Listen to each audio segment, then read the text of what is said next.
also use Storyballs. And Storyballs don't have to be just for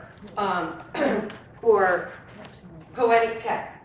It can be, a Storyball is simply a ball of yarn, and I roll it out, and I had it with me, and 2 of my things didn't get out of my classroom. I don't know how. I think one of my kids thought, why are you taking the Storyball away, Phyllis? And picked it up. But it's a ball of yarn that I've strung out, and I just made slip knots every 2.5 feet.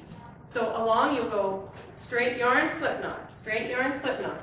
And I've done before is I put straight yarn and then tied a bow on. It was so much faster to just like slip knots, so it works.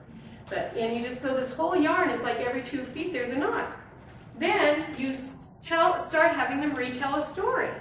And the retelling is you start winding and you say, once upon a time in a deep, dark wood, and then you hit a knot and it goes to the next person. And they have to keep telling. Now let me tell you, I have a middle schooler the other day who had never wound a ball of yarn in his life. So you have to teach yarn ball rolling, because he's like going, and he hands it to the next kid, and it's like this mess, and she's like, can I rewind this before I start, you know? And we've done that with story. The other piece that we do is for instance, when we do experiments in the classroom, I'll put out the ball, and we'll retell the steps of the experiment. And you keep telling until you get to a knot. And if you're in the middle of, and you now think about the quality of listening that has to happen if they're going to have to continue from where that person finished. And so it becomes this natural part of the integration of the classroom. It takes me 2 seconds to grab out a Storyball and string it around a group of kids. In reading group, when I'm doing guided reading groups, I can just pull it out, do it quickly, and the kids love it. And so it's a really great way to have them do it. I also use poetry breaks in my classroom. But poetry breaks are a time in which on my chalkboard there's a little square, and it says poetry break.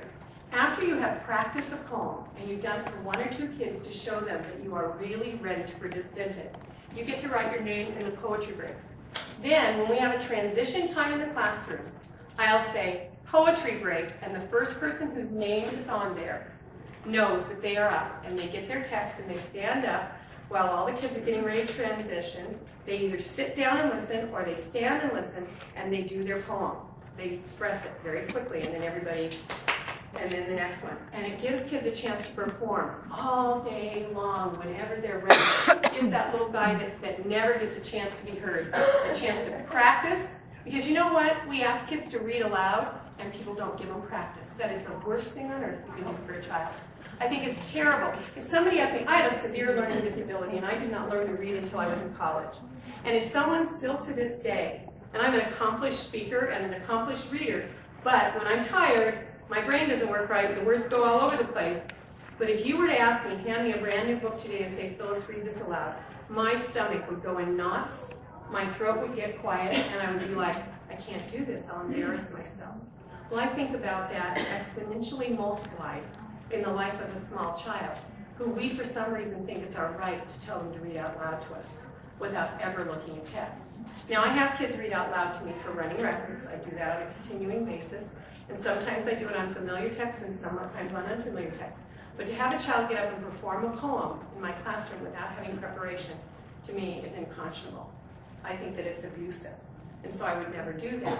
And so one of the things that our kids get to poetry breaks, you would be amazed how some of your kids that you consider to be your lowest achievers, you'll see them going to the poetry center and practicing and practicing and practicing.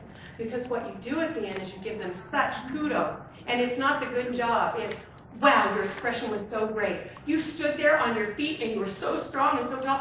Everybody knew that you were going to say something important, so we listened. I mean, you give them very specific feedback so that they want to replicate and habituate that behavior. That's what we have to do. And then, of course, our debates. Debates are, we need managers, speakers, and observers. Debates are fun because you can set up observers and then they get to vote at the end who won. And the kids love that power. Okay?